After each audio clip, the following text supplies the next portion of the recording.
in this life. Can I not clearly explain the circle of trust to you, Greg? No trust, no healthy relationships. No trust, you're paranoid at work.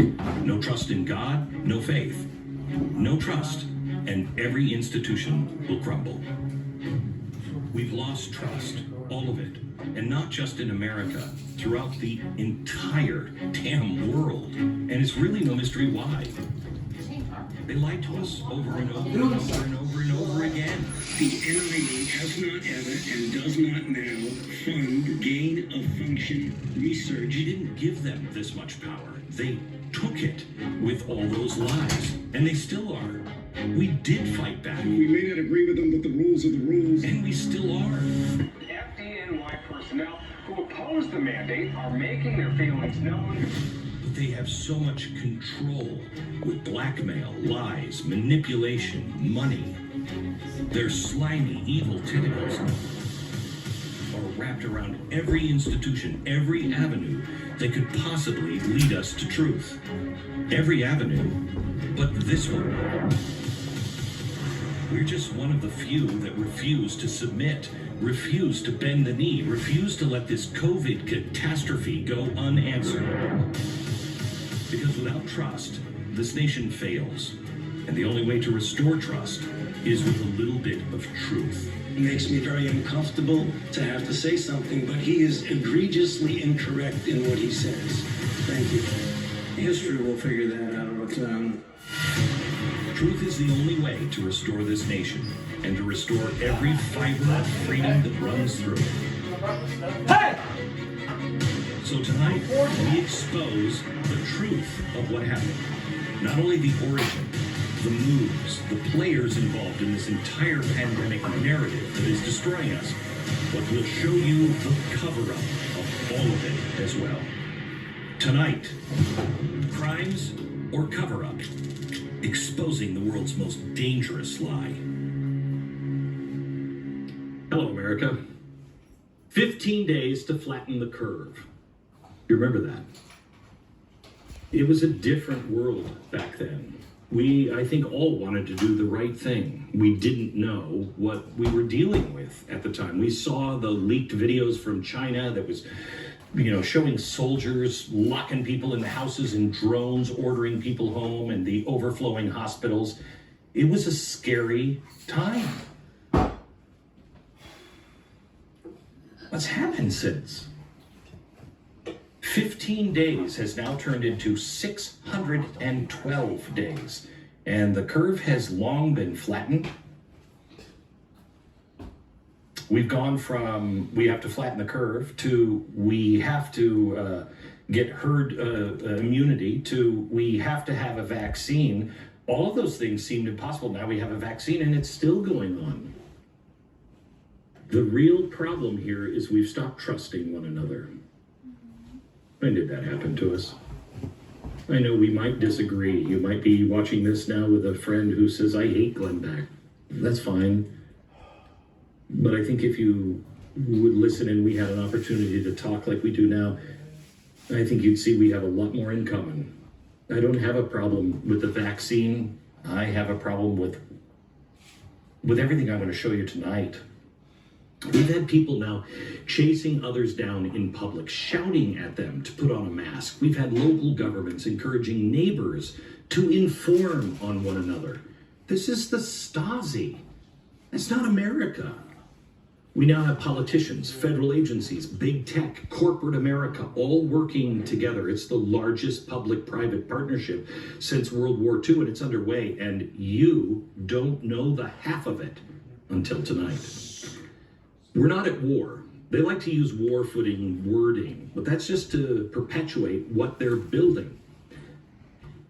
So when did things turn? This is why COVID, more specifically, the COVID origin story is so important to understand. Who was involved? Where did it come from? How did the pandemic begin? Would it be weird to find out that the people that are currently pushing the mandates and infinite booster shots were the exact same people who were working to create the vaccines years before the pandemic? But not only that, but, well, listen to this from Dr. Fauci. Senator Paul, with all due respect, you are entirely and completely incorrect that the NIH has not ever and does not now fund gain of function research in the Wuhan Institute. Do they fund Dr. Barrick? We do not fund. You fund Dr. Barrick's gain of function research? Dr. Barrick does not do gain of function research. He's pretty adamant. It's pretty clear. The U.S. government was not and never has funded gain of research. Is that true?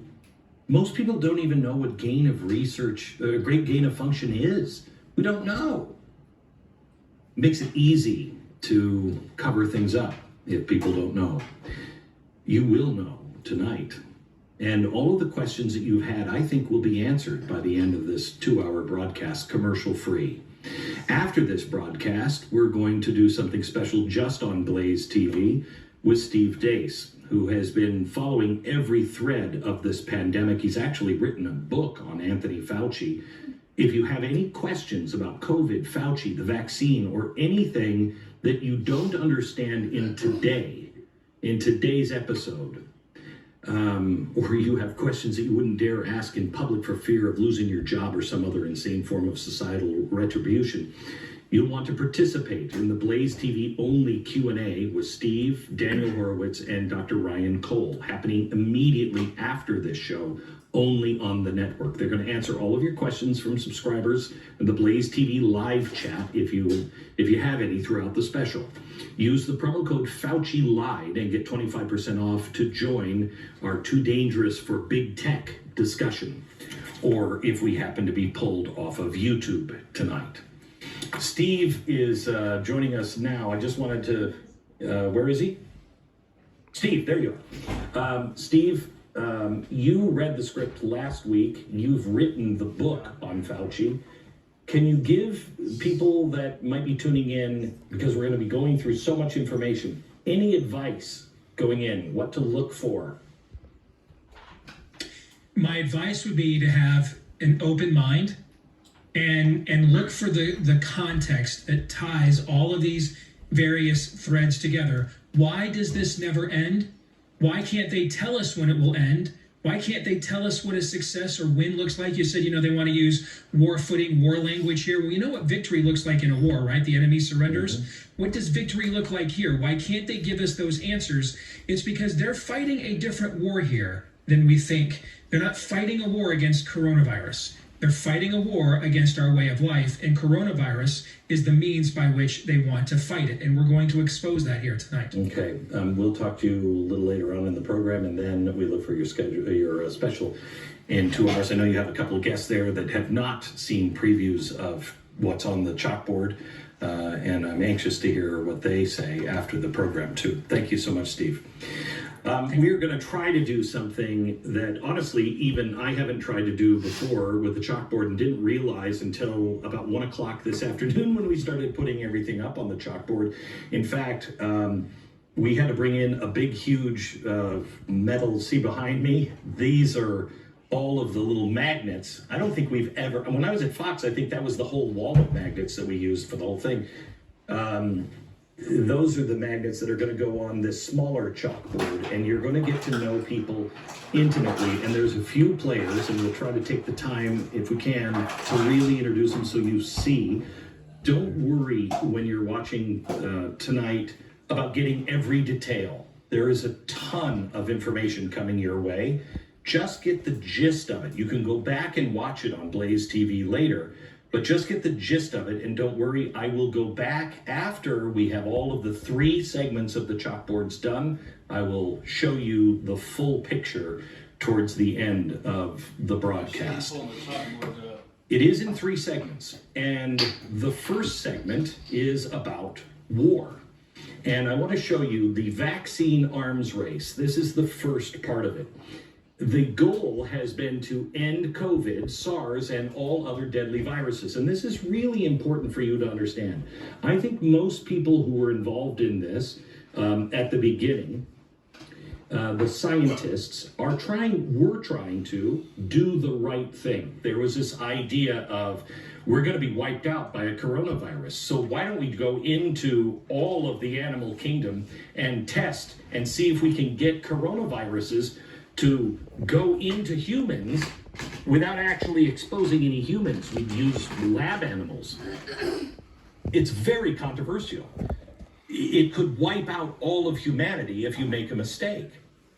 That's what this is about. The vaccine arms race. If we can get those viruses to go into lab animals that have human things in them, well, then we can make all of these vaccines and we'll all be healthy. Now, there's several allies to this. For instance, the allies, Dr. Fauci has been a big believer in this. The NIH, of course, which he runs. The NIAID, this is also a government agency. There's a guy I'm going to introduce you to in a minute. He is from South Carolina. He's a brilliant doctor, Dr. Barrick. He plays a very large role in all of this. Then there's something else, the Eco Health Alliance. You're going to be introduced to the guy who actually runs that, Peter Daszak. This is a big funder of this war. The Wellcome Trust, who you'll meet at the end of this really frightening group of people, Moderna, and Pfizer, all other medical companies and pharmaceutical companies. Of course, if we could come up with vaccines and we're the first to it, it'd be great, right?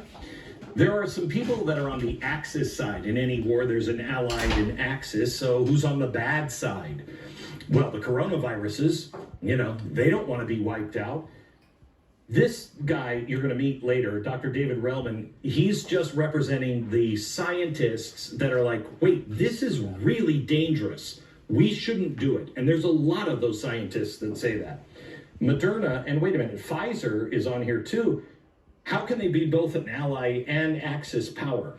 You'll see right towards the beginning. Now, in every war that I've ever seen, there's one neutral country, and they usually choose to be neutral. In this particular war, the vaccine arms race, they don't choose to be neutral. They just don't know anything about it. Even though their life and their very walk of life, their society, culture, everything, even humanity itself, if this goes wrong, could be wiped out. But they don't know anything about it. The Switzerland, in this case, is you. Until tonight. We begin with our first chalkboard. Now, the vaccine arms race.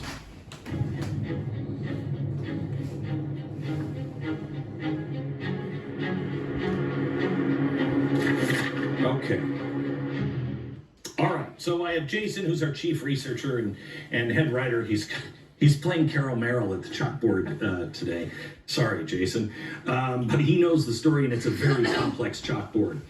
When does the arms race first start? When does this all start? Probably not when they think. November 2002. 2002. It's a long story, for the love of Pete. That's why it's 2 hours long. The COVID-19 origin story is a tale of an international arms race, a mad dash to create a vaccine. And it doesn't begin where everybody thinks it does. The players and the people involved would like you to believe that it just kicked off last year. But all of this started in November 2002. Do you remember 2005? The SARS outbreak in China? The Chinese did what they usually do. They hid the information for months before finally reporting something was going on in China. In the end, over 8,000 people would be dead, spread out over 26 countries. This scared the crap out of scientists all over the world. The question on their mind was, is this a sign of what is coming? Will the next big coronavirus be the planet killer that they've been fearing? This is what kicked off the vaccine arms race, because the scientific community split.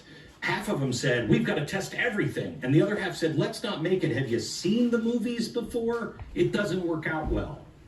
So in October 2005, 3 years after the SARS outbreak, Dr. Ralph Baric, He's an important guy. He's an American citizen. He's out of the University, I think, of South Carolina or North Carolina.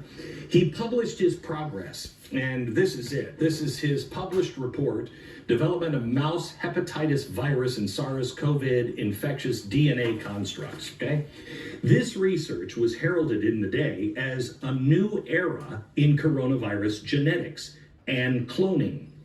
Meanwhile, the United States government was making all of the moves that all of us missed. Just months after he published this research, December 2005, the government passed an emergency supplemental appropriations to address hurricanes in the Gulf of Mexico and Pandemic Influenza Act, because obviously the hurricanes and the flu go hand in hand, right? Nobody paid attention to this. This is why you have to read everything when the government publishes their little 20,000 page bills. This is the actual Emergency Act, and this is on page 119. A little fact here that's tucked away. How would you know? It is the last page, the rule of construction concerning National Vaccine Injury and Compensation Program. Here it is. Guess what it does? It officially grants liability waivers to pharmaceutical companies working on emergency use authorization vaccines. So let's just say the pandemic happens and the government says, we got to have a vaccine. It's an emergency. And companies like Moderna and Pfizer ramp up vaccine research and production. Now let's say you suffer from a side effect because it's an experimental rushed vaccine. Well, you can't sue anybody because this was passed. This is the government saying there's no lawsuits on this. None. Unbelievable. Now, that's good for the collective, but bad for the individual. But that's exactly how big government works, and that's how it's sold. It's interesting that this got pushed through under hurricane appropriations at exactly the same time the vaccine arms race was kicking off. It also signaled something else, again, that we all missed. The government was making moves now in tandem with giant pharmaceutical companies. I'll come back to that in a second, and it's probably going to piss you off a little bit. The government put protection in place. The coronavirus vaccine arms race kicked into high gear because of it. In January 2007, Barrick then published another paper. This one is on mouse-adapted SARS coronavirus. Mouse-adapted, what is that? Okay, so they go and they find a bat. And they're looking for coronaviruses. And what they want to do is they want to put that coronavirus from another animal into this animal. So what they do is they take this little bit of the DNA. Where is that? Well, I don't know where. Oh, I think I just. Oh, you know what? We don't get it out of the back. We get it out of their poop. So it poops it out. And then we put it into a mouse. Okay, so this is what this is about. A mouse-adapted SARS coronavirus, okay, causes mortality in mice. It was published in the National Institute of Health website. That's the NIH. That is Anthony Fauci's place. Following the money, you'll notice that the government was fully invested in Barrick's research with multiple grants from the NIAID, NIH, and HHS. So we have Ralph Barrick working out of a lab at the University of North Carolina with government funding from Fauci's place. But that's the start. There was another lab also in the arms race on the other side of the planet. This was the Wuhan Institute of Virology in China. While Barrick's lab was using mice to clone the virus, a woman named Dr. Shi, you might have heard of her, she's the Bat Lady, together with Peter Daszak. This is an important guy. He's an American. He is the head of EcoHealth Alliance.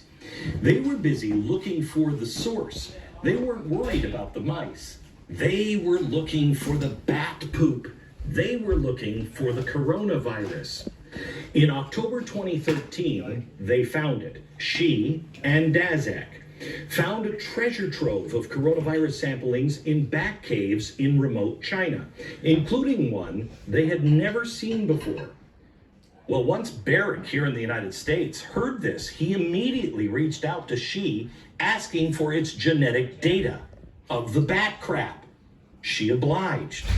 Well, Xi wasn't able to culture the virus in her lab, but Barrick had new era coronavirus research, and it allowed him to take the spike gene that you've heard about from this new virus and move it into the SARS virus that he had already made to see if it could be passed from bats or from mice to people. Will it make people sick? Now, this is an important phase of the arm race, also highly controversial. I know you've heard about the dangers of gain-of-function research. This is the act of taking a virus from one animal, then taking a little piece from humans, and then put that with the bat crap that we just got out of there. So you have the human, and you're going to put that into a mouse with a bit of the virus from the bat crap, and you're going to put that into the mouse, okay? And then we're going to see if the mouse gets sick, because it has humanized lungs, for instance. Will this make it more transmissible to humans? If so, then they make a vaccine, if everything goes right. Well, apparently somebody in the government got really spooked because it was October 2014 where the United States government halted all of the funding on gain-of-function research. Dr. Barrick was included in this. But guess what happened? He was given a waiver to keep going. So there's a new law. You can't do any of this, except for you. Not only that, the U.S. government funded and continued to fund Peter Daszak and the EcoHealth Alliance, who was directing those funds directly to Dr. Xi in China. Our money through a front organization to Xi. Not all the scientific community was sold on this kind of research. I want to show you a conference that Dr. Barrick attended in 2014. The highly respected microbiologist David Relman asked Barrick directly if his work would involve gain-of-function tweaks that would increase coronavirus danger to humans. Watch. At this point, I don't know of anyone doing transmissibility studies with the human coronaviruses. Did you notice? That's not an answer to the question. He said, I don't know of anybody doing that, but that's not what he was asked. I'll save you from the boring science babble. His reasoning was, it's just too hard. Well, Relman caught that and pressed on. Watch. But just to clarify, your thought is that they aren't appropriate simply because they're technically not feasible right now, as described. Suppose you had a transgenic animal with human receptor, and there was evidence that there was some predictability for human-to-human respiratory transmissibility. Would that experiment be appropriate, do you think? Again, that's a difficult experiment. So when you adapt coronavirus to another species, it's not just the receptor interaction. In fact, there are 3 or 4 other genes that are absolutely critical for enhanced replication and pathogenesis. So just putting the human receptor in and making a transgenic model and then trying to use that as a model for increased transmissibility is not predictable. As far as I can tell at this time. I mean, I've always wanted a mouse with a window in it. Basically what he's saying is, you can't just do those 3 little pieces. There's so much more, and he's not doing gain of function again because it's not possible at the time. But did you catch the little slip of the tongue there? I want you to watch again. So just putting the human receptor in and making a transgenic model. Didn't it sound like he was saying, a transgenic mouse and then caught himself and said model.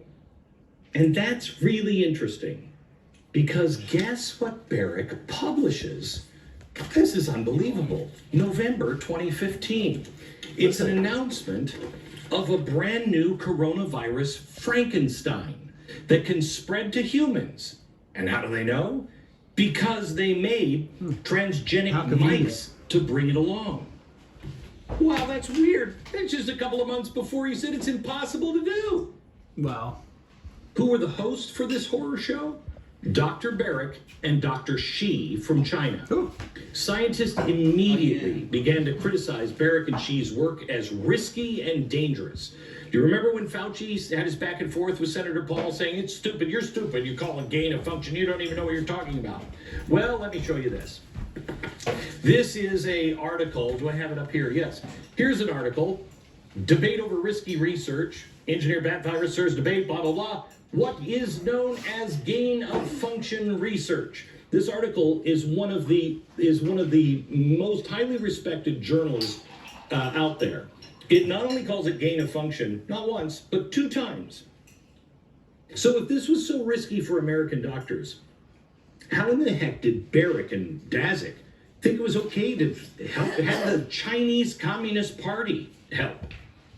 I have to ask that question because it had to be on the minds of people like Dr. Barrick and Fauci over at the NIH, if they cared. When Barrick first published his new Frankenstein virus, I have to tell you, he conveniently left off one thing.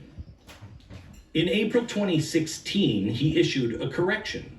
The correction, just the small fact that part of his research was done via funding from the U.S. government to Peter Daszak and EcoHealth Alliance directly to Dr. Shi in China.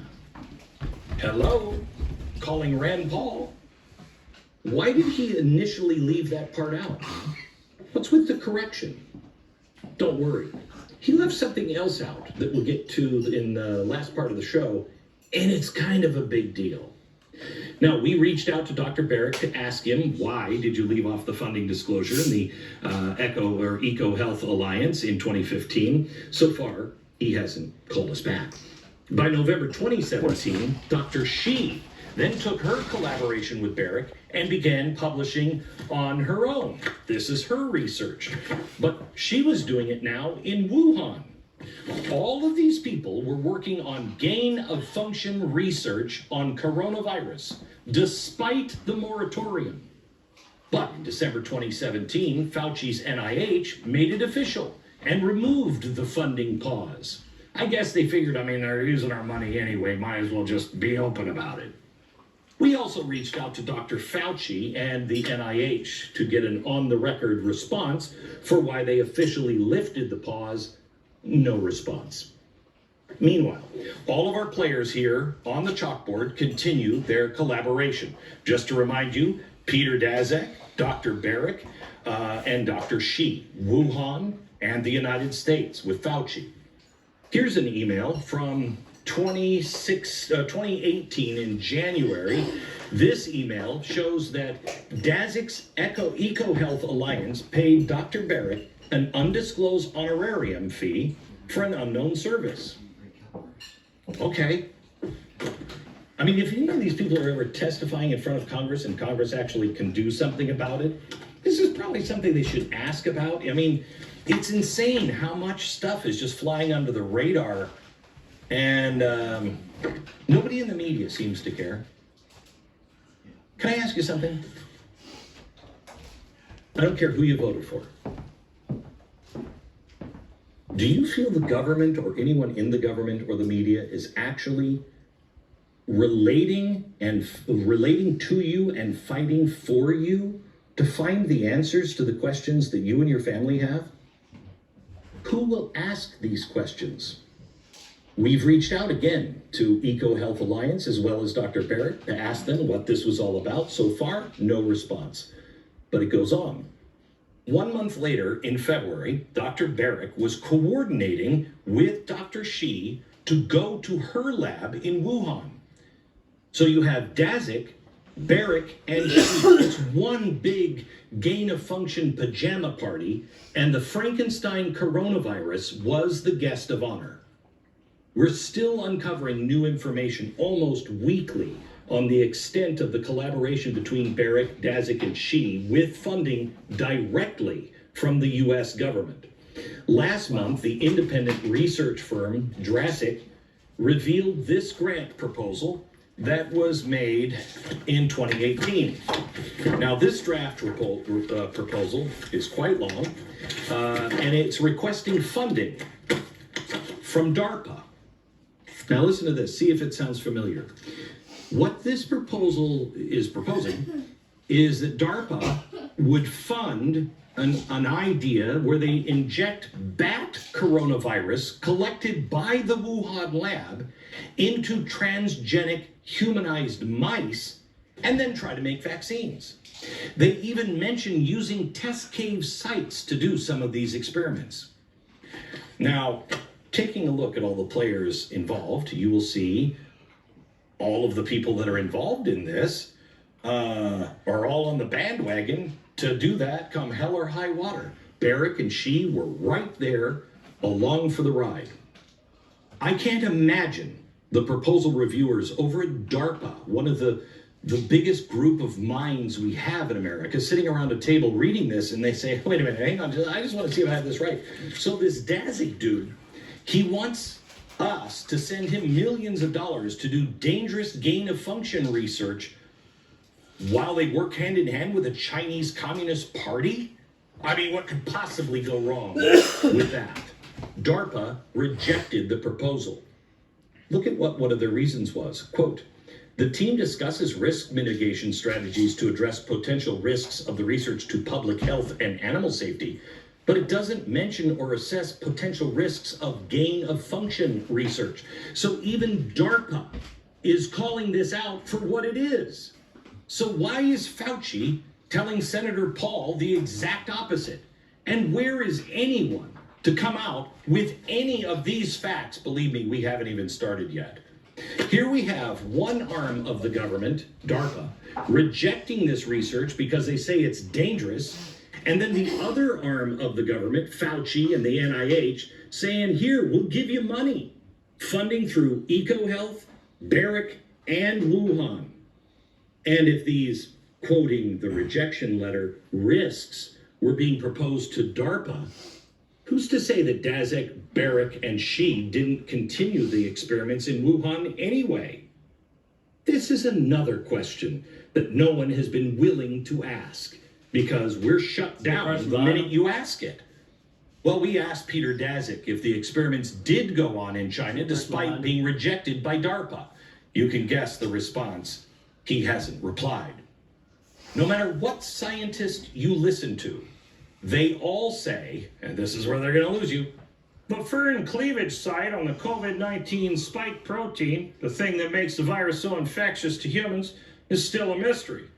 Okay, basically what they're saying is, we don't know where this came from. That's highly unusual. And for this long to go by, and we haven't found the animal. We haven't found the bat or the mouse. Now, people like Fauci say all of this is due to natural evolution. In fact, up until very recently, you were stomped out of existence if you said, this looks like it was made in a lab. Others say, all of this proves the virus was manipulated in a lab. Yep. The proposal actually explains it, the one to DARPA. Quote, we will analyze all SARS-CoV-S gene sequences for appropriately conserved proteolytic cleavage sites in S2 for the presence of potential furin cleavage sites where clear mismatches occur. We will introduce human-specific cleavage sites. That basically what that means is we're going to take the stuff out of her and we're going to put that human stuff, basically the stuff that's in our lungs, and make humanized lungs in mice. Then we're going to find a lot of bat crap. We're going to find some really crazy, really dangerous virus, and we're going to then introduce it into the mouse to see if the mouse starts to go. That's the mystery. and it was all set to be tested in Wuhan. He's Does breaking it down anyone for you. still really doubt the lab leak? Oh yeah, but the proposal was rejected. Except they were still getting money from Fauci at NIH through EcoHealth. Wow. All of our players that have been collaborating for years, all of them are there. Now, for some reason, Fauci's NIH really wanted Dr. Barrett's research to go through extensive testing. And this relationship between Barrett, Daszak, and Xi is key. DARPA said no, but the Chinese Communist Party probably had fewer reservations. So the question is now, why? Why would you knowingly, as Fauci, give NIH money to EcoHealth, knowing full well that it was being directed to the Chinese in Wuhan? It's almost like they have an ulterior motive here. Okay, if by some strange chance you're just standing, you might want to take a seat, because this is going to piss you off. The Moderna mRNA technology. It's heralded as the next great leap in vaccines, a modern-day marvel for the pharmaceutical and medical industry. Oh, did you buy any stock for Moderna? Because, boy, they really hit it out of the park. For 8 years, people have been looking at Moderna, who pioneered the technology. It was said to, quote, revolutionize medicine and disrupt the pharmaceutical industry. Clearly, anyone to first nail down this tech was going to be very wealthy. Are you ready? This is 153 pages of the confidential agreement between Moderna and the U.S. government. And it goes back to 2015. Unbelievable. Wow. Jason, what was happening in 2015? Frankenstein coronavirus. That's right. The same time Dr. Barrett and Dr. Xi published their paper on the new Frankenstein coronavirus. In fact, let's skip down to page 104. It shows that the NIH and Moderna were collaborating with Dr. Barrett. Wow. His signature is on page 106 of the Material Transfer Agreement. But let's get back up to the top of this specific agreement. The NIH appears to be transferring the mRNA tech to Dr. Barrett. But look what they want to make clear. Quote, mRNA coronavirus vaccine candidates developed and jointly owned by the NIAID and Moderna. I'm sorry. I mean, I've seen ulterior motives before, but usually you see them coming. Did you know that the government co-owns the vaccine? Oh, by the way, this is not part of the Trump's thing. This is not part of that. This is 2015. The same government that is now mandating its use owns the vaccine. Is there even a precedence for this? The inventor of the polio vaccine, I know, refused to patent it. The distribution was privately funded. The flu vaccine is an open source with global collaboration. You would think that this wouldn't be patented and held by the United States government. As of April, our government has paid Moderna $6 billion to support the vaccine that they co-own. So if we own 50% of it, are we getting paid? Are we getting a discount? Where's that money going to? And if we're not getting money, why the hell would we have this agreement? Now, keep in mind that Moderna is a company that attempted to bring 9 previous products to market, including with this mRNA technology. All were unsuccessful, all 9 times.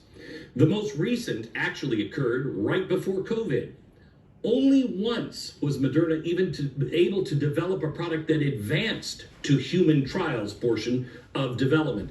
So this is their first success. Or is it? I mean, how many more unlimited booster shots are we going to have to take? I mean, in the next 10 years. And this might be the biggest conflict of interest case in all of mankind. Now, okay, I thought, well, maybe the government's smart, maybe they're getting money, but why wouldn't they tell you this? What does the government gain here? Well, you don't need to look further than the Great Reset and their goal of public-private partnerships on a massive scale. They are now working in partnership with private pharmaceutical companies. All these politicians, we don't like those big pharma. They're in bed with them. They share ownership of intellectual property. They are now beholden to the federal government's whims and regulations. If they jump, the only answer is how high. This is the precedent they are moving towards for all of society, not just in America, but the entire Western world. We're seeing it now in industries across the spectrum. The biggest and most frightening right now is banking and big tech. It's the standard everywhere. Do you remember when we thought it was a little odd that the government shut down the Johnson & Johnson vaccine? It was really nothing to worry about. In fact, the others had the same kind of flaws. And when they shut this down, when they shut down Johnson & Johnson, everything went off the rails. People stopped taking the medicine. That's when we started saying, well, we have to have a mandate. It never made sense to me, but maybe it makes a little more sense now. Johnson & Johnson vaccine isn't mRNA. The government owns the competitor to this. Wow. Why has the government been against so many, in fact, any kind of COVID treatment? They won't even talk about it. They won't talk about our natural immunity. And if things come up like hydroxychloroquine and most recently ivermectin, horse dewormer, they destroy it. How many people have died because the government is undermining treatments and your private physician while simultaneously pimping a vaccine that they own? Now they want to push their vaccine on everybody who has a heartbeat, including 5 to 11-year-olds. The flu for 5 to 11-year-olds is more dangerous by far than the COVID virus. This is a group that has almost a zero risk from COVID. Why would they do that? Well, for a couple of reasons. Because they own it. Every dose administered must sound like the rapid cha-ching of millions of cash registers. Also control. I also find it interesting that the only treatment that Fauci hasn't smeared is remdesivir, right? Well, who developed it? Let me guess. Oh my gosh, Dr. Barrick. He did, the same guy that did that's weird. But surely we didn't fund it. I mean, who? Oh, no, we did. Dr. Fauci's NIH funded the basic research. That's weird. Well, I mean, the only thing that would be weirder is if China, the Wuhan lab was involved, and that's certainly, holy crap, there it is. Wuhan Institute of Virology applied to patent the use. Wow. Of course. I mean, you can't make this stuff up. You can't. Let's go back to the signature page of the transfer agreement. I want you to take a look at the date. 12/12/2019. Huh. What was happening in 2019? What's this episode called? What was happening in 2019 in December? Is that when cases were first starting to pop up in China? Get out of here. Get out of here. Oh, it's just a That's coincidence, crazy. right? That couldn't. Oh, What's the name yes, of this that's when episode, COVID-19 cases were starting to be reported. In a little place that none of us ever heard of, Wuhan, which ends the first chapter of this. Read into what you want. But that date takes us right to the next chalkboard. The pandemic begins. Let's go to Steve. Steve, am I blowing this out of proportion with the ownership? Crimes or cover up. No, not at all, Glenn. And when you consider that the purpose of this gain of function research specifically was to gauge what they called spillover potential. It's not even just that the methodology of this research is dangerous, but its explicit purpose in this case was to see what would cause one of these bat coronaviruses to spill over into a human. So you're really talking here about the tempting of fate.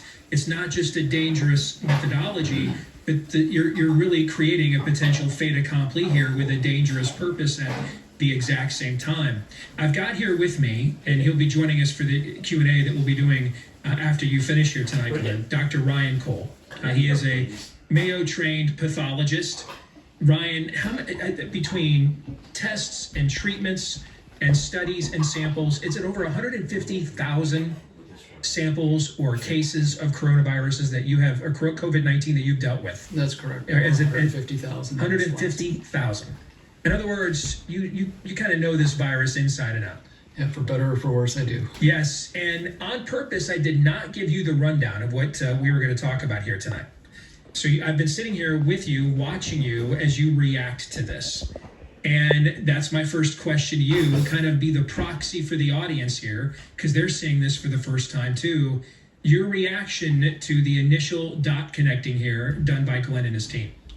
I like to hail back to a quote from Mark Twain, and that's, "The man who does not read has no advantage over the man who cannot read." And I think in this era of us being shut down from information, or choosing not to maybe dive deep into the weeds and find these interconnecting links, this is important. This is history, and this is history repeating itself.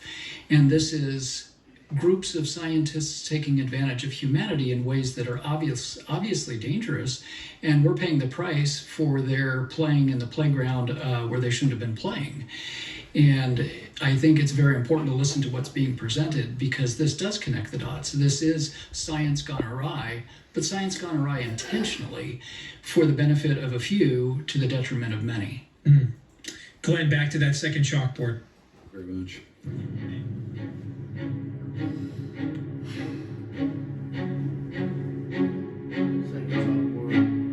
Okay. So we've introduced you to the players. We've taken you up to a place, but there still is there's no proof that this was lab, that this happened that all these people, we know that Dr. Barrett, Peter Daszak, were working with Dr. Shi for years. We know that Shi was part of the DARPA proposal to continue gain-of-function research on a larger, even riskier level in 2018, and DARPA said no. Now, we are told, when are we told officially that the pandemic begins? December 31st. End of December, okay. I've been curious about the months leading up to the time when the cases started being reported in China. Let me show you. This is a research paper right here, published in 2020, and it's all about the SARS-CoV in transgenic mice. What's weird about this is this work, the paper came out in 2020, but the work was conducted in the summer of 2019. And it is exactly the kind of work that Dr. Shi was working on with Barrick and Daszak, as in the exact same kind of research DARPA thought was a little out of bounds. All right, so this was happening. They did all that testing, according to this, in the summer of 2019. Now let me take you to September of 2019. This is months before the coronavirus breaks out. There is a database in the Wuhan labs that catalogs all of the data. And then something happened. All of a sudden, poof, everything goes down. Now, this is an archived system. It's a report for the Wuhan's lab database for September. You'll notice everything is green until the 12th. Then it's just all red. Nothing is happening. The database is gone. Well, she says that the BBC, she was on the BBC, she said to the BBC that they did it deliberately for security reasons. Her claim, conveniently, is that they were hacked. Okay, I mean, maybe, possibly, I mean, that happens. being that the pandemic would officially begin 3 months later, I think it's fair to ask a couple of follow-up questions. Because, I mean, it's a great place to hide things. Was there another Frankenstein coronavirus hidden away in the database that her and her team had been working on? Now, just with that one thing, that's okay, so the database went down. But the same day that Dr. Shi took down the database, September 12th, a request was made for additional security. Okay, again, somebody hacks in. Let's take her at her word. They hack in. All right, well, we should have extra security. Something is going on in the Wuhan lab as early as September, right after they're doing the research and trying to get gain of function in mice. The virus database shuts down, security is called in. Then, 4 days later, and here is the official Chinese request, they start scrambling to update their whole air handling system. This is the official Chinese document announcing the transformation of that system. That is weird timing, especially if somebody's trying to hack in and you're under attack. Do you then go, you know what, we should change the air handling system? Whatever's going on there didn't deter the Chinese, because the World Military Games kicked off in Wuhan just a few weeks later in October. Now, this is where it gets really weird. 10,000 international athletes attended from more than 100 countries.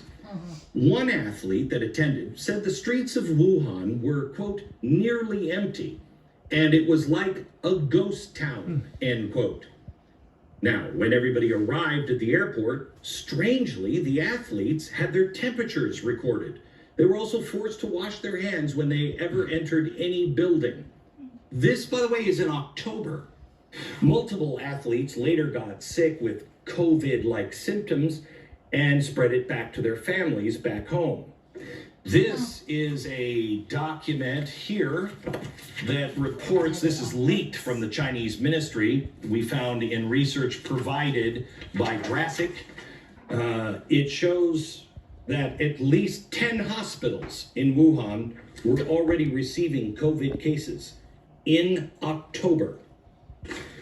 We've already got weird activity going on at the lab. Just a few weeks earlier, then the international athletes begin showing up in Wuhan, getting their temperatures checked at the airport. Streets are vacant. One athlete says, quote, there were rumors that the government warned inhabitants not to go outside.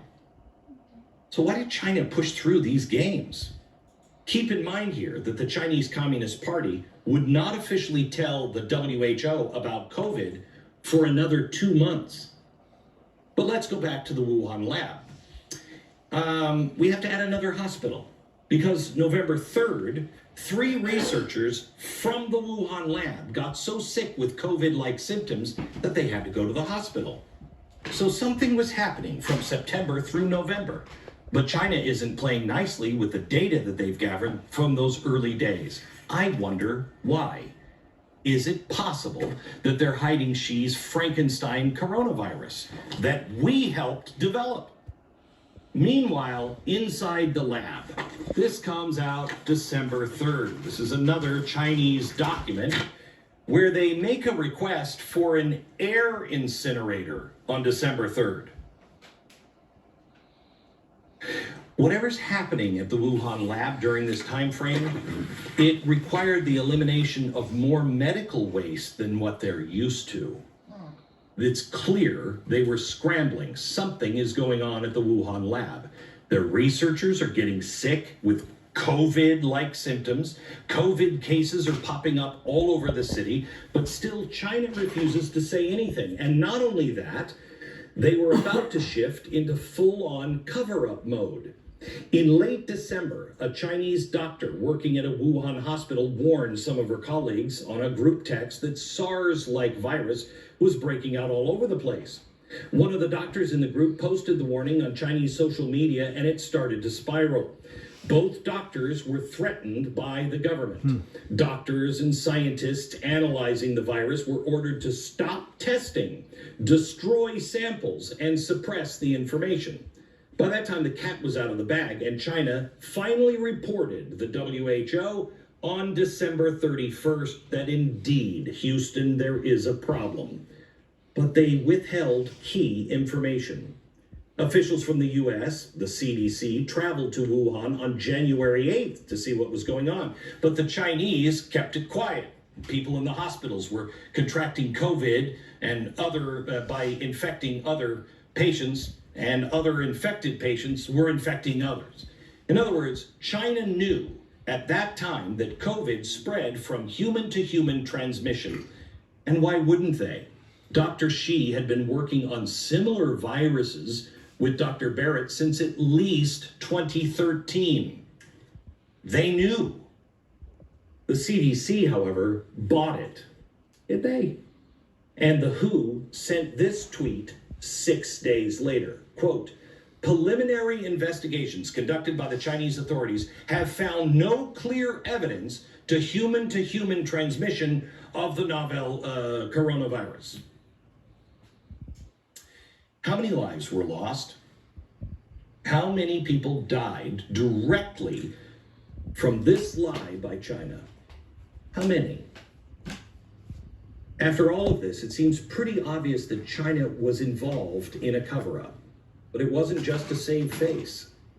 As I've shown you, the Chinese scientists have been collaborating with US scientists and receiving US government funding on their experiments from Fauci and the NIH through EcoHealth. Even DARPA and many scientists have said this is too risky and too dangerous. The Chinese knew it and tried to cover it up. I wish it stopped there. I did. But there's a lot of people here in the United States that knew this as well. People like Dr. Fauci and Peter Daszak. When word of the pandemic started coming out, their first thought was not you or your family. They didn't think that they had to protect you. Their first thought was to protect the secret.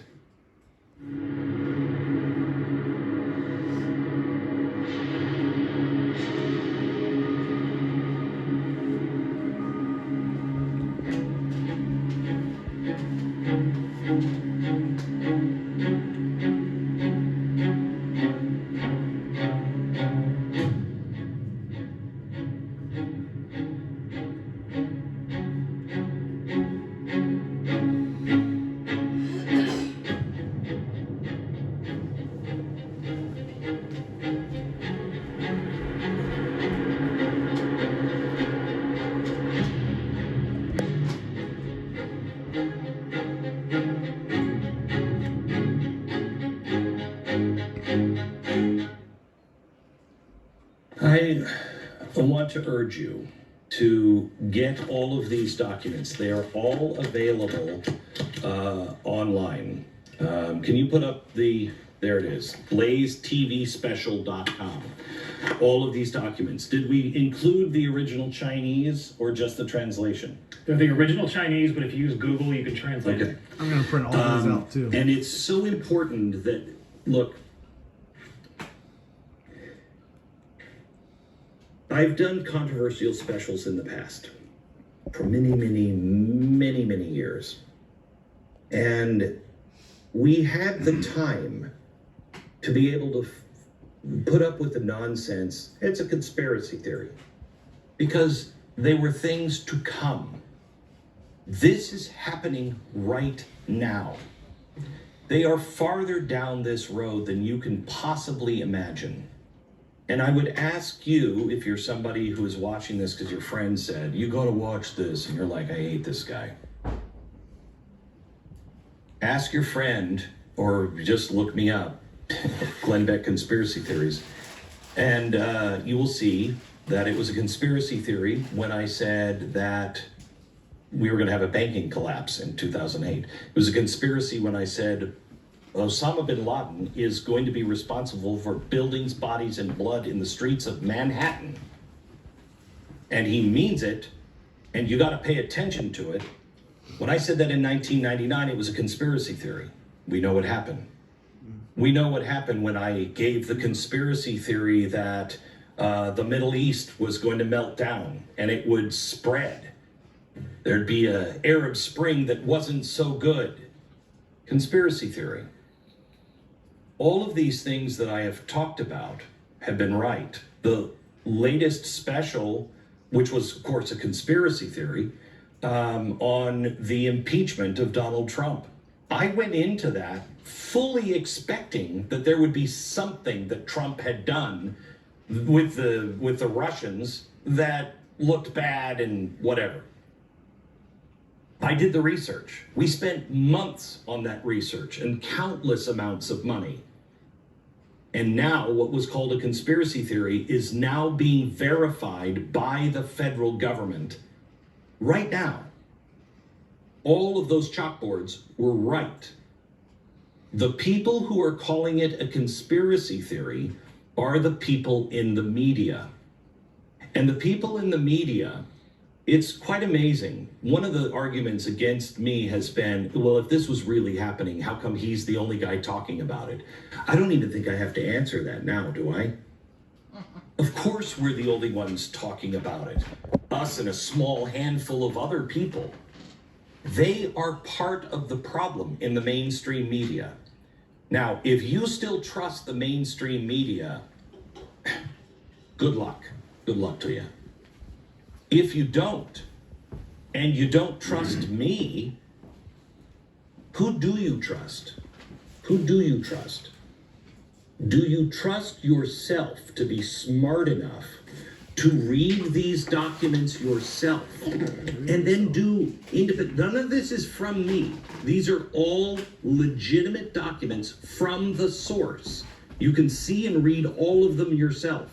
I don't ask for your trust. I ask that you trust yourself. You know something isn't right. When you see the third chalkboard, you're going to know what it is. But you have to be able to, it's not enough that we have done this research. This is the truth that I have found, and my partners here have found, and other researchers around the world have found. This has been 600 days of work, 2 years of work on research. But you have to make it yours, which means to be a good citizen, you have to do more than listen to a boob like me tell you about it. You have to do the work yourself. Make it yours, because it's not good enough to say, I don't know, I just watched the special and he was talking about it. You have to have it and know that it's true yourself. All right, let's go to the third chalkboard. There are 3 narratives surrounding this story. 1, COVID was a lab leak.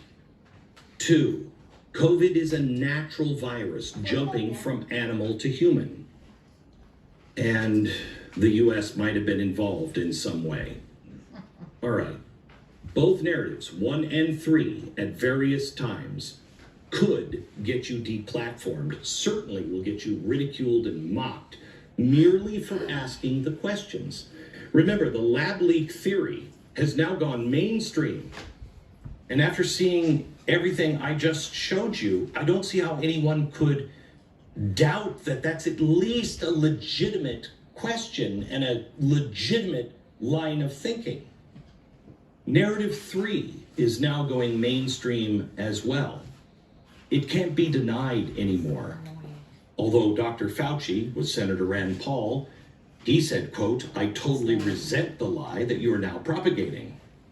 He actually called Rand Paul a liar. And what do? We sit there, and if you're on one side of the political spectrum, you root for Rand Paul. The other side, you root for Fauci. And you don't know the truth about any of it. The NIH now is saying it was all true. So what has Fauci been lying about? Narrative 2 is the only constant this entire time. And it was pushed rigorously by people like Fauci, his colleagues, and the Chinese. And that's interesting because the line they've been shoveling instantly absolves them from any culpability if there was an actual lab leak or any U.S. involvement. That's the only one that absolves all of this. The problem is you know how if it came from an animal, it would come from a bat. We can't find a bat that has COVID-19 in it. And in fact, we have taken COVID-19 and we've tried to put it into a bat, and the bat rejects it. It doesn't manifest in the bat. So if it came from a bat, how come it won't manifest in the bat? This is highly, highly unusual. Researchers now are saying, I don't have an answer here other than lab leak. What if I could show you that Fauci's first reaction to COVID was not to protect you, but to protect himself and those who have been working on the Frankenstein coronavirus for almost a decade? Would it change anything if you found out that all of the people that said, don't look at the Chinese lab, it's a natural phenomenon, listen to us, get another vaccine? What if I could tell you and prove to you that they're the very same people heavily invested in gain-of-function research in Wuhan are those people that are now trying to give you another shot of a vaccine that the government co-owns? All right, so let's pick this up. Jason, let's start the day that China finally admits there is a problem. This is December 31st, 19, right? Pandemic day. Okay. These are the Barrick emails obtained by a FOIA request, Freedom of Information Act. You have a right to know. Now, here's what's really interesting. Many of these emails were redacted when they were set up because they had sensitive information in it. But there were sometimes 25 people on the CC list. What if you could take the Fauci emails and compare them to the emails from all the other people that were CC'd and see if they're redacted in the same place, and when they're not, piece together one full email? That's what researchers have done. And here's what we found. On December 31st, the official day of the pandemic, the first official day, Dr. Barrick sends an email to his buddy, Peter Daszak, and he says, hey, have you heard any news on this? Now, if I'm those guys and I've been working with Dr. Shi and it's in Wuhan and I know what we've been trying to do, you've got to imagine how the news of an outbreak was being taken by these guys. Here we have an outbreak of a virus that is similar to the one they've been working on, popping up directly at the location where they've all been collaborating. I mean, I'd be a little freaked out. So Daszak responds to his people at EcoHealth or EcoHealth that they are reaching out to, I love this, good sources in China. I wanted to put somebody up on the chalkboard, but I'm not sure who he thinks are good sources in China. So I mean, maybe it's not them, probably not, but who else are good sources? Fast forward 1 week, January 6th. Now it's time for Fauci's NIH to hit up Daszak. The subject line in this email is Wuhan pneumonia. And the purpose was to find out what Daszak's contacts in Wuhan, obviously Dr. Shi and the Wuhan lab, were saying. He responds with, quote, definitely focusing attention on this one, Eric. I spent New Year's Eve talking with our China contacts. I've got a lot more information, but it's all off the record. Wait a minute. Let's see if I can get my arms around this. So the guy who's been the front man or the middleman for the money between Fauci and the Wuhan labs, why is he corresponding with a Chinese contact, Dr. Shi? And why is it off the record in an official NIH email? We got a pandemic. Let's put it into context, shall we? Do you remember my outbreak chalkboard earlier in the show? Strange things were happening at the Wuhan lab as early as September. Athletes reported other strange things were going down in Wuhan at the World Military Games in October. Then they started to get sick. Official Chinese documents show the hospitalizations from the same month in October. Researchers at the Wuhan lab are getting sick and hospitalized in November. Now, I'm just spitballing here, but maybe that was some of the off-the-record information. Well, that and yeah, maybe we've been working on this kind of virus in the Chinese lab, you know, at the same place of the outbreak. Oh, and by the way, with U.S. money. But don't worry, the NIH owns the patent for the vaccine. Let's fast forward now, January 31st. At this point, we know that Dr. Barrick was talking to Daszak. Daszak was talking to his sources in China. And he was looped in with off-the-record information that he was then transmitting to Fauci's NIH.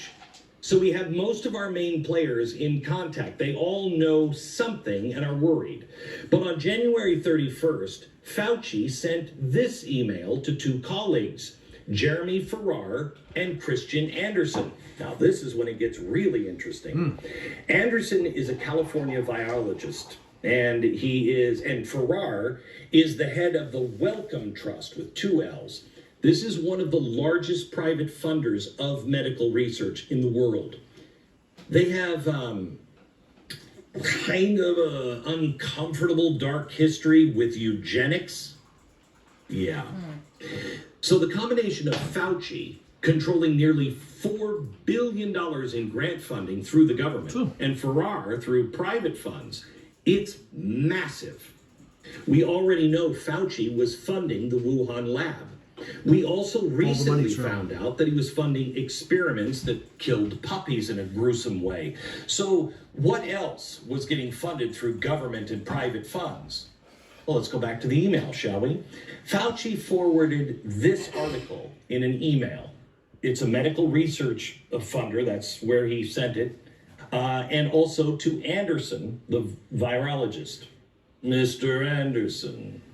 The article mentions or references the work that all of our vaccine arms race players, Dr. Shi, Daszak, and Barrick, all of them. And investigating the origin was the main topic of this article, and it clearly hit a nerve with Fauci. It set off a chain reaction with all of our players. Here's a quote from the Fauci email. This just came out today. You may have seen it. If not, it's of interest to the current discussion. I'm curious, what discussion? Maybe the off-the-record conversations being held between Daszak and Fauci's NIH?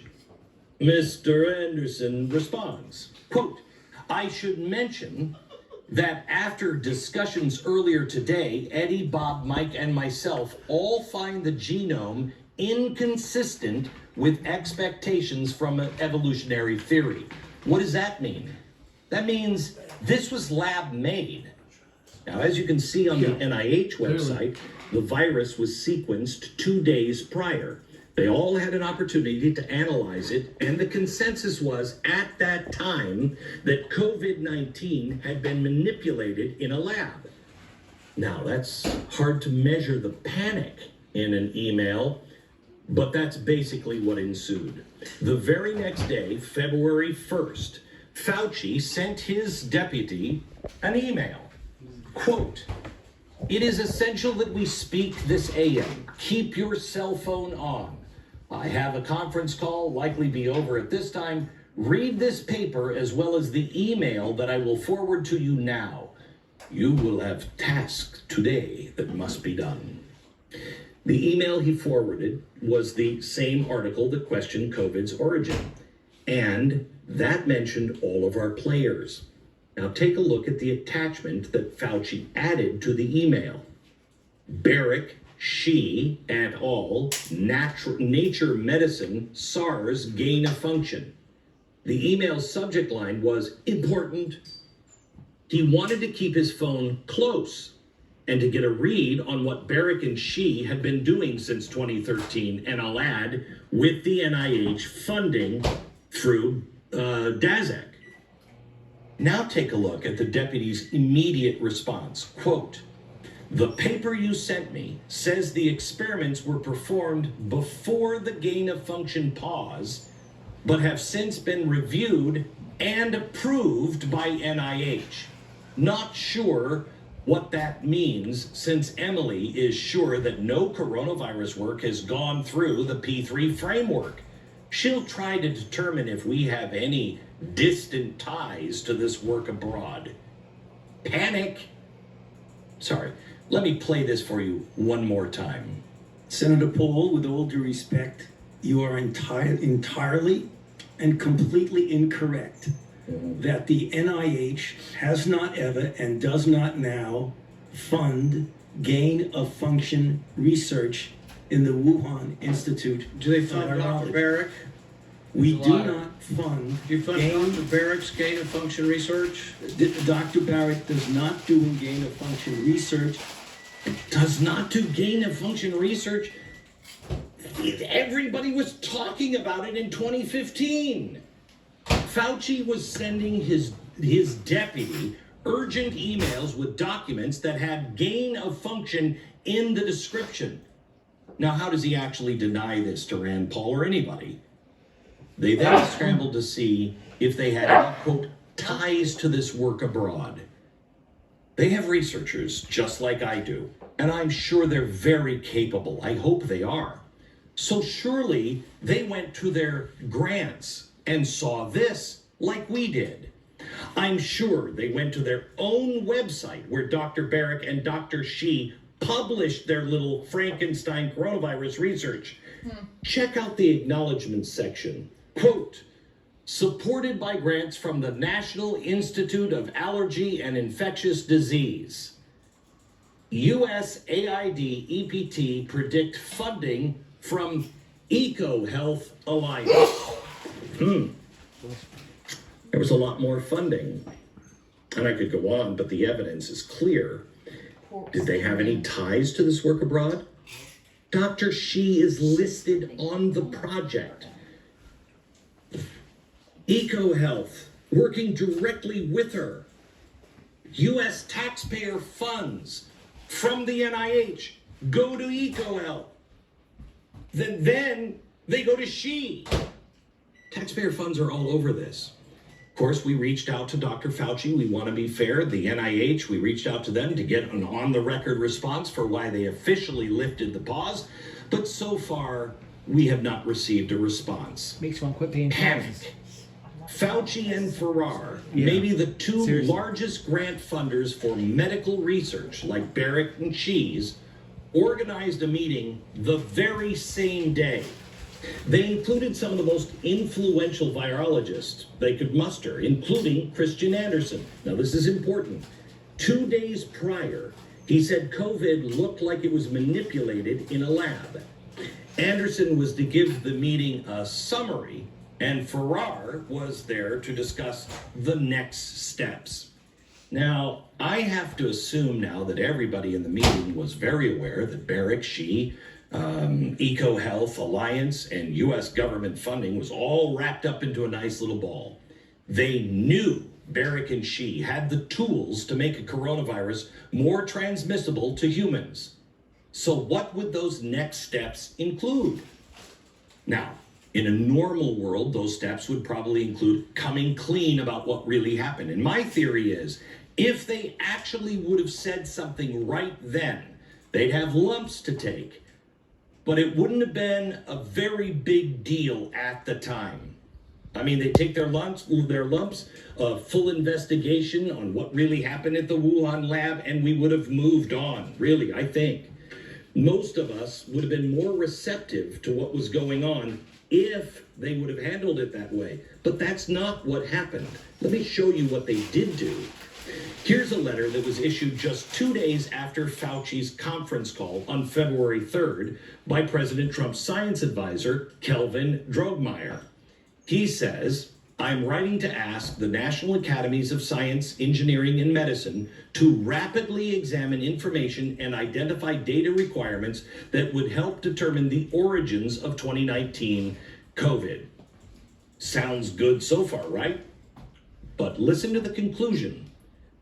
specifically from an evolutionary structural standpoint. So he wants them to investigate and find out, but really concentrate on anything other than the lab. Every email leading up to this announcement seemed to suggest that gain of function research and that COVID was being manipulated in the lab was, if not the consensus, at least something to be seriously concerned with. But now we have Trump's science advisor mandating that all investigations should be focused on COVID being natural or evolutionary. First of all, how can all of these people claim to be scientists? They are being told what to investigate and what not to investigate, all the options and data. And second, there is no way President Trump was read in on this. No. So that leads me to believe that this is collusion between Fauci and the president's science advisor, specifically to keep the president in the dark. Now, to be fair, we reached out to Drogmeyer and we asked him to clarify. He actually responded, so that's a point in his favor. He said that the wording specifically as pertaining to the virus being natural in no way limited the investigation to that, specifically. But I still find this highly suspect. In the last paragraph of his original letter, he restates that the investigation is needed to, quote, understand the evolutionary origins of COVID-19 and more effectively respond to both the outbreak and, check out this part, quote, any resulting misinformation. Now, I wonder what misinformation he's talking about, because all of this kicked off after an article mentioned gain of function research involving Barrett, Xi, and Daszak with Fauci funding. The letter goes on, requesting a meeting of experts to start investigating. Now, we all know how the government goes. That meeting, what, happened 3 months later? No. Actually, all of these experts got together later that afternoon. I mean, it's almost like they had everybody ready and coordinated maybe during, that conference call February 1st, that panic. The meeting was run by the head of the National Academies of Science, Andrew Pope, the president's science advisor, Kelvin Drogmeyer, and guess who else? Anthony Fauci. Now, I hate to keep pointing this out, but just 2 days ago, Fauci was at the center of panic mode, sending out documents and articles that showed a clear money trail from gain-of-function researchers in the US and China directly to Fauci's NIH. Now he's headlining a government emergency meeting just a couple of days later, not merely suggesting, but mandating an investigation to, quote, understand the evolutionary origins of COVID-19. So let's call this for what it is. This is what's called controlling the narrative. A narrative deemed too dangerous for people like Fauci and those at the top of the food chain that were on the verge of being outed. Now just think about what we were facing back in February 2020. All of this was going down. We're facing lockdowns, mandates, no idea how many people would die. The Democrats were making this issue their main campaign battle cry. They had to frame everything as a problem of Trump's making. There couldn't be any blame shifted anywhere else. It could not be China's fault. And sure the heck could not been enabled by a career bureaucrat and reckless scientist. Believe science, don't question science. It had to be Trump's fault. And 2 of the 3 men directing this propaganda campaign, and make no mistake, as you will see, that's exactly what it is. They were supposed to be part of Trump's administration. Look at all of these facts. Is there any other way to describe it other than Fauci and the president's science advisor colluding behind the president's back, withholding information from him? Fauci has already been brought in front of Congress, and Rand Paul caught him in a bold-faced lie. Fauci will testify again, but it's probably time to bring in the former president's science advisor as well. Just a couple questions, like, Did you withhold information from the president? Did you ever lie to him? That's what will get it started. But it's too clear that the right people haven't sat in the hot seat yet. Okay, back to our timeline. 1 day later after this meeting, it's February 4th, and the National Academies of Science responds to the president's science advisor's letter. Even though he was at the conference, he gets this letter.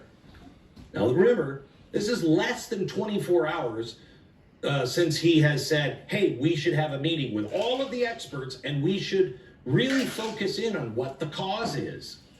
Less than 24 hours, this comes in. In a nutshell, it says their little collection of experts has deemed COVID as consistent with natural evolution. Really? No kidding. They were mandated to come to that conclusion. They held a meeting to come to that conclusion. And most likely coerced by Fauci, who just days prior seemed absolutely panicked. The letter was produced by the National Academies of Science Director, Andrew Pope. And in this email chain, it shows that the conference attendees colluded with him to get all of the wording correct. Now take a look who attended this conference. Who was involved in this narrative? First, Christian Anderson. Now wait a minute. Just a few days, less than a week, has gone by where he said on January 31st that COVID-19 was manipulated in a lab. Then Ralph Baric, the actual father of the first Frankenstein coronavirus, who had been working with Dr. Shi at Wuhan. The guy whose signature is on the vaccine transfer agreement owned by Moderna and the US government. Wow. The guy who would later do the research on the only government-sponsored COVID treatment, remdesivir. Oh, and there was somebody else there, Peter Daszak. Do I even have to explain that one? Nearly all of the attendees had a dog in this fight. Some, Baric and Daszak, had direct ties to the Wuhan lab and years of published data on gain-of-function research. There were no dissenting voices. This was a major shot across the bow to anyone looking into the lab leak theory. Any scientist that was looking for funding would have to stay in the narrative. Everybody else was. The world's largest public grant distributor was Fauci. The world's largest private distributor of cash was Farrar. And they were leading the charge. Okay. So after that meeting, and after that letter, the assault on expert opinion papers and science journals commenced. Not a week later. No. February 19th, Peter Daszak, he actually wrote this letter, published in The Lancet. He said, quote, "We stand together to strongly condemn conspiracy theories suggesting that COVID-19 does not have a natural origin." Now, in this version, there was zero mention of his insane conflict of interest here. And I say this version because The Lancet was later forced to amend this to recognize the competing interests. But by this time, this little correction came out. The damage had already been done. The narrative took center stage and never left it. A few weeks later, in March, Christian Anderson also came out, did a complete 180, and published this paper in Nature magazine, one of the largest and most respected science journals in the world. The